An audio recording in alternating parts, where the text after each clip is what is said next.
여러분 안녕하십니까? 3월 8일 화요일 광주 MBC 뉴스투데이 시작합니다. 먼저 오늘의 주요 뉴스입니다. 20대 대통령 선거가 하루 앞으로 다가오면서 여야 정당들이 막판 총력전을 펼치고 있습니다. 민주당은 호남의 민심이 수도권 등 전국으로 확산하길 기대하고 있고 국민의힘도 지지세 확산에 집중하고 있습니다. 민주당과 국민의힘의 초박빙 승부 속에 20대 대선 호남 지역 투표율이 80% 중후반에 이를 것이라는 관측이 나오고 있습니다. 광주 아이파크 붕괴 사고가 발생한 지 2달이 다 돼가면서 경찰의 수사 결과에 관심이 모아지고 있습니다. 대형 산불로 시리에 빠진 경북과 강원 지역을 돕기 위해 광주 전남에서 온정의 손길을 보내고 있습니다. 하루 앞으로 다가온 대선을 앞두고 여야 양당이 막판 스퍼트를 내고 있습니다. 초박빙 승부로 한 표가 아쉬운 상황 속에 각 정당은 표심 공략을 위한 전략에서 미묘한 차이를 보이고 있습니다. 송정근 기자의 보도입니다. 72시간 비상행동에 들어간 더불어민주당이 광주 전남 곳곳에서 집중 유세전에 들어갔습니다. 출근길 유세는 물론 시내 곳곳을 돌아다니며 유권자들에게 지지를 호소했습니다. 특히 민주당은 역대 최고의 사전투표율을 기록한 광주 전남의 투표 바람을 수도권으로 옮겨간다는 계획입니다. 수도권 친인척들에게 전화하기 운동을 통해 그동안 지지 후보를 결정하지 못했던 호남 향후들의 마음을 민주당 쪽으로 굳힌다는 전략을 세웠습니다. 송갑석 공동선대위원장은 시의회 기자실을 찾아 윤석열 안철수 단일화 효과는 없는 것으로 나타나고 있다며 호남 결집으로 대선에 승리하겠다고 강조했습니다. 두 후보의 단일화는 원칙도 명분도 그 절차적 정당성도 없는 야합에 불과한 것이고 그리고 검찰공화국이다 공화국을 만들려고 하는 본질에 있어서는 전혀 아무 변화가 없다. 호남 사전투표율로 고무된 국민의힘도 투트랙 유세전을 진행하고 있습니다. 유세 차량을 통해 광주 시민들을 만남과 동시에 대학생 유세단을 통해 호남 2030층을 공략하고 있습니다. 이제라도 변해야 합니다. 저는 3월 9일 날 진정한 광주 정신으로 정권 교체를 이뤄낼 우리 당 윤석열 후보를 위해 제가 가지고 있는 한 표를 윤석열 후보를 위해 쓰겠습니다. 정의당과 진보당의 대선 후보들도 혼탁한 대선판에 대안 세력을 만들어달라며 전국 곳곳에서 지지를 호소했습니다. MBC 뉴스 송정근입니다. 각 정당 대선 후보들이 그동안 호남을 잇따라 방문하며 앞다퉈 미래 발전을 약속해왔는데요. 얼마만큼의 성의와 진심이 담겨 있는지 공약집을 통해 살펴봤습니다. 김진선 기자가 보도합니다. 광주 복합 쇼핑몰, 전남 흑산공항 사업 등 줄곧 논쟁거리를 만들었던 국민의힘 이준석 대표. 사전투표는 광주에서 참여했습니다. 호남의 공약을 대통령 인수위원회부터 챙기겠다고 말했습니다. 저희가 광주와 호남에 공약한 많은 것들 바로 인수위 단계에서부터 진행할 수 있도록 노력하겠습니다. 네. 사실 말이 공약이지 대선 지역 공약은 지역별로 건의한 현안을 각 정당이 취사 선택한 것일 뿐입니다. 전남의 경우 여야 정당의 차기 정부 국정과제로 삼아달라며 35개의 핵심 과제, 26건의 지역 발전 과제를 보냈습니다. 이 가운데 민주당은 16개 과제를 전남의 대선 공약으로 채택했고 국민의힘은 7개를 반영했습니다. 10건은 민주당만 하겠다고 약속했고 1건은 국민의힘만 약속했으며 6건은 양당이 모두 공약했습니다. 싱가포르와 같은 독자적인 경제 블록을 만들어내야 합니다. 남부 수도권 확실하게 만들어서 목포에서 서울 가지 않고도 얼마든지 미래를 설계할 수 있게 확실하게 만들겠습니다, 여러분. 이 목포를 멋진 세계적인 해양 관광과 수산업의 중심지로 4차 산업혁명의 첨단 기술을 적용해서 멋지게 바꿔놓겠습니다, 여러분. 전남 시군 세부 공약은 차이가 명확합니다. 민주당은 전남 22개 시군들의 공약을 한 곳당 대여섯 개씩 각각 챙긴 반면 국민의힘은 광양, 구례, 곡성 지역 맞춤 공약 딱 1개를 공개하는 데 그쳤습니다. 국민의힘의 지역 기반이 취약하기 때문이라지만 중앙당 차원의 성의가 부족했다는 비판은 피하기 어려워 보입니다. 그러려고 하다가 정말 끝나 추후에 만들자고 이렇게 됐어요. 기초론이 하나도 없고 검토할 사항이 너무 많다는 거죠. 전당 쪽에 대해서는. 물론 공약 반영이 사업 추진을 무조건적으로 담보하지는 않습니다. 하지만 공약에 포함되지도 공약조차 하지 않은 지역 현안들이 앞으로 추진될 수 있을지는 더더욱 미지수입니다. MBC 뉴스 김진선입니다. 광주 전남북이 1, 2, 3위를 차지할 정도로 호남의 사전투표 열기가 어느 지역보다, 어느 선거보다 뜨거웠습니다. 치열한 접전 양상에서 최종 투표율이 80% 중후반에 이를 것이란 조심스런 관측이 나오는 가운데 거대 양당의 남은 기간 동안 선거 전략도 주목받고 있습니다. 한신구 기자의 보도입니다. 광주 전남북 호남 유권자 절반 정도가 사전투표를 했습니다. 여야 입장에 따라 해석은 다르지만 이번 대선에 대한 호남의 관심이 그만큼 뜨겁다는 반증입니다. 이제 관심은 부동층 향배와 함께 최종 투표율이 어느 정도까지 올라갈 수 있을까 합니다. 고 김대중 대통령이 출마했던 지난 15대 대선 90% 가까이 근접했던 광주 전남의 투표율. 그렇지만 이후 선거에선 80%를 간 넘거나 언저리에 그쳤습니다. 유례없는 초접전에다 여야의 적극적인 투표 참여 동력까지 겹쳐서 이번 대선에선 80% 초반을 넘어 중후반에 이를 수 있다는 조심스러운 관측도 나옵니다. 야권 단일화 이후 위기의식에서 표결집 현상이 나타날 것 같고요. 호남에서 위험 분산을 통해서 본인들의 어떤 가치와 이익을 얻을 수 있다는 판단이 작용해서 이 때문에 더불어민주당과 국민의힘은 유례없는 사전투표 열기를 본투표로 이어갈 전략에 골몰하고 있습니다.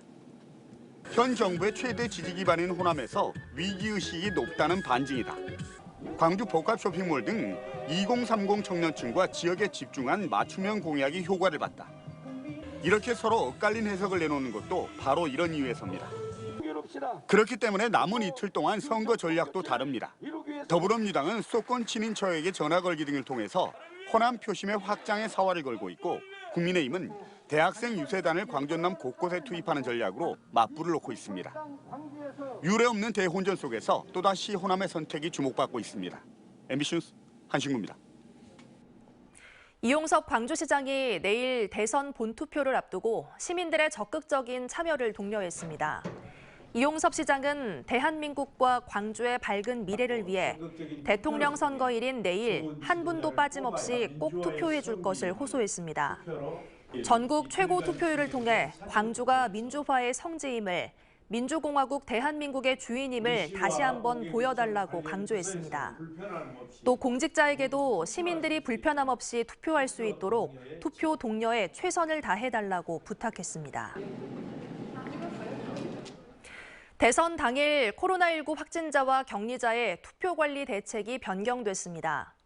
광주선거관리위원회에 따르면 사전투표 과정에서 발생한 많은 혼란과 불편을 차단하기 위해 확진자 등은 방역당국의 일시 외출 허가를 받아 오후 6시 이후부터 1시간 30분 동안 본인의 주소지 관할 투표소에서 투표할 수 있습니다.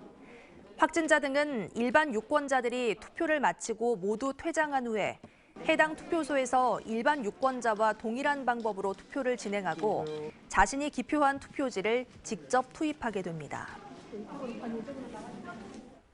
전라남도 선거관리위원회는 대통령 선거 사전투표소에서 특정 후보에 기표한 자신의 투표지를 촬영한 선거인 2명을 공직선거법 위반 혐의로 검찰에 고발했습니다. 이들은 촬영한 사진을 200여 명이 참여한 SNS 단체 채팅방에 각각 게시해 투표지를 공개한 혐의도 받고 있습니다.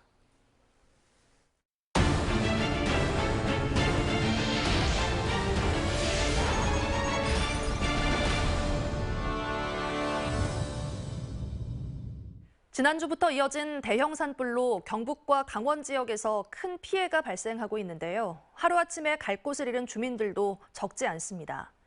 이렇게 산불 피해를 입은 이재민을 돕기 위해 지역에서도 십시일반 힘을 보태고 있습니다. 문영철 기자가 보도합니다. 이른 아침부터 체육관 앞에 화물차들이 연이어 들어섭니다. 곧이어 자원봉사자들이 분주하게 움직이고 얼마 지나지 않아 공터에는 쌀과 라면, 각종 생필품 등이 가득 쌓입니다. 경북과 강원 지역 산불로 피해를 입은 주민들을 돕기 위해 지역의 여러 단체가 기부한 물품들입니다. TV에서 그 상황을 보니까 참 안타깝고 참 고통을 받고 있으신 이재민들을 위해서 조금이나마 도움이 되고자. 산불 피해 이재민을 돕기 위한 나눔운동 첫날. 기부에 동참한 순천 지역 단체는 모두 10여 곳. 오는 11일까지 누구든지 참여할 수 있습니다. 빠른 시일 내에는 이런 물품 같은 게 굉장히 좋을 것 같고요. 그다음에 이제 이렇게 전소가 돼서 굉장히 힘든 분들에 대한 어떤 재정적 지원 이런 것들은 이제 기부금을 통해서 또 하시면 좋을 것 같습니다. 강진에서도 지자체와 농축협, 산림조합 등을 중심으로 주말 동안 구호 물품을 마련해 피해 주민에 대한 긴급 지원에 들어갔습니다. 영호남 결의 차원에서 응원하고자 이번 프로젝트를 계획하게 됐습니다. 동해안 산불 현장에는 지역에서 파견된 소방 인력들이 불길을 잡기 위해 고군분투하고 있습니다. 광주 전남 소방서 직원 70여 명과 장비 10여 대가 투입됐고 전남 지역 지자체 임차 헬기 8대 가운데 4대도 진화 작업을 벌이고 있습니다. 한편 산림당국은 전남 지역의 대기가 매우 건조한 데다 임차 헬기의 절반이 다른 지역에 지원을 나가 있는 만큼 산불 발생 시 진화에 어려움을 겪을 수 있다며 기본적인 예방 수칙을 지켜줄 것을 거듭 당부했습니다. 부주의로 인한 산불이 대부분을 차지하고 있습니다. 산림 주변에서 논밭두렁이나 농산 폐기물 등을 소각하지 않도록. 지난 1월 여수와 순천, 광양에 내려진 건조주의보는 한 달 넘게 이어지고 있고 지난 주말 광주와 곡성, 구례, 화순에 이어 오늘은 고흥과 보성, 장흥까지 건조특보가 확대 발령됐습니다. MBC 뉴스 문형철입니다. 광주 아이파크 붕괴 사고가 발생한 지 벌써 2달이 다 돼갑니다. 경찰 수사는 아직까진 이미 밝혀진 내용을 재확인하는 수준에 머무르고 있는데요. 다음 주쯤 사고 원인 등 국토부 조사 결과가 나올 예정입니다. 임지은 기자의 보도입니다. 광주 화정동 아이파크 아파트 붕괴 참사 2달째. 꼭대기인 39층부터 16개 층이 와르르 무너진 원인을 밝히는 경찰 수사는 일단락됐습니다. 경찰은 피트층의 공사 방식이 데크 플레이트, 즉 무지보 공법으로 바뀌면서 붕괴가 시작됐고 동바리가 무단 철거된 탓에 아래층이 콘크리트 하중을 견디지 못했다고 밝혔습니다. 하지만 현장 관계자를 제외하고는 현대산업개발의 명확한 붕괴 책임을 물을 수 없는 상황입니다. 불량 콘크리트가 사용됐다는 의혹도 이렇다 할 결과가 나오지 못했는데 국토교통부 건설사고조사위원회가 다음 주 그동안의 조사 결과를 발표할 예정이어서 붕괴 원인에 대한 명확한 답이 내려질 수 있을 걸로 보입니다. 건설사고조사위원회에서 2달여간의 조사를 마치고 지금 조사 내용을 정리해서 3월 14일 대국민 보고를 할 예정입니다. 현재까지 붕괴 사고 책임으로 경찰에 입건된 관계자는 모두 19명. 경찰은 건설사고조사위원회의 조사 결과가 나오는 대로 검찰과 협의해 신병 처리 방안을 검토할 예정입니다. MBC 뉴스 임지은입니다. 해양을 오염시키는 쓰레기 문제가 날로 심각해지고 있는데요. 특히 국내에서 수거된 해양 쓰레기의 30%가 전라남도에서 발생해 자치단체가 해양 쓰레기 수거 인력과 재원 확보 등에 나섰습니다. 안상혁 기자의 보도입니다. 전남 여수의 한 바닷가에 냉장고가 떠다닙니다. 플라스틱 병부터 목재, 스티로폼, 부표까지 바다를 뒤덮은 쓰레기 종류도 다양합니다. 돌산 지역에 숙박시설이 밀집되어 있다 보니 생활 쓰레기부터 양식장에서 버려진 쓰레기까지 바다로 밀려온 겁니다. 민간단체에서 수시로 수거하고 있지만 역부족입니다. 육지 쓰레기도 계속 발생하듯이 바다의 쓰레기도 치우고 나면 또 다시 쌓이고 해서 계속 연간 지속적으로 해야 될 것 같아요. 이렇게 바다에서 떠밀려 방파제 사이에 버려진 쓰레기들은 수거하기도 쉽지 않아 방치되어 있는 상황입니다. 여수의 대표적인 관광지인 오동도의 앞바다도 쓰레기로 몸살을 앓기는 마찬가지입니다. 관광도시인 줄 알고 왔는데 바다에 너무 쓰레기가 많아서 좀 아쉬워요. 지저분하더라고요. 전남 지역에서 지난해 수거된 해양 쓰레기는 3만 3천여 톤으로 전국에서 가장 많습니다. 해마다 해양 쓰레기가 늘어나고 있지만 예산 부족 탓에 제때 처리되지 못하고 쌓여있는 쓰레기만 8만 톤에 이릅니다. 전라남도는 사업비 확보와 함께 수거 인력을 늘리는 등 대책 마련에 나서고 있습니다. 재원 부분은 해수부에 예산 건의를 해가지고 추가적으로 확보하는 방법이 있고요. 매년 바다지킴이 인력을 더 확보하는 방향으로 지금 추진하고 있습니다. 해양 생태계 보존을 위해 보다 성숙된 시민 의식과 함께 실질적인 수거 대책 마련이 필요해 보입니다. MBC 뉴스 안상혁입니다. 완도해양경찰서는 지난 3일 완도군 청산도 남쪽 10km 해상에서 폐수 의심물질을 배출한 9만 톤급 외국 국적의 화물선 A호를 단속했습니다. 완도해경은 화물선 내부에 비치된 해수 펌프를 이용해 255톤의 세정수로 갑판 청소를 하던 중 세정수를 배출했다는 선장의 진술을 확보하고 정확한 사건 경위를 조사하고 있습니다. 광주 경영자 총협회가 17대 회장으로 양진석 호원 회장을 선임했습니다.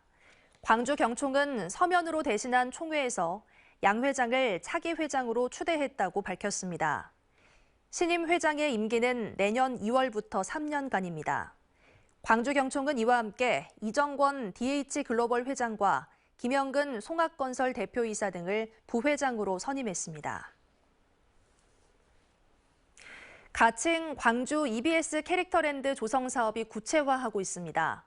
광주시는 캐릭터랜드 기본계획 수립 용역이 용역과제 심의를 통과했다며 이달 중 업체나 기관을 선정해 9월까지 기본계획 수립 용역을 진행할 예정이라고 밝혔습니다. 이 용역 결과를 활용해 내년 착공, 2024년 완공을 목표로 국비 확보에 나설 예정입니다. 전라남도가 포스코와 포스코케미칼의 본사를 광양으로 이전해야 한다고 주장했습니다. 전라남도는 어제 김학동 포스코 부회장을 만난 자리에서 포스코홀딩스가 포항으로 이전하며 광양 시민의 상대적 박탈감이 커지고 있다며 산업 규모를 고려해 두 회사를 광양으로 이전해야 한다고 강조하고 앞으로 이런 지역민의 요구가 관철되도록 광양시와 지역사회단체와 협력할 뜻을 밝혔습니다. 이에 대해 포스코 측은 광양 지역을 중심으로 한 투자는 축소하거나 지연하지 않고 계획대로 추진하겠다는 입장을 전했습니다. 기아 타이거즈의 올 시즌 캐치프레이가 포효하라 Always 기아 타이거즈로 정해졌습니다. 기아 타이거즈는 호랑이의 해를 맞아 선수와 코칭 스태프, 프런트 등 모든 구성원이 명문 구단의 위상을 되찾겠다는 강력한 의지를 는 문구에 담았다고 밝혔습니다. 또 Always 기아 타이거즈는 언제나 팬과 함께 흩어지지 않는 팀워크 등의 의미가 담겼다고 덧붙였습니다. 이상으로 뉴스를 마칩니다. 시청해주신 여러분 고맙습니다.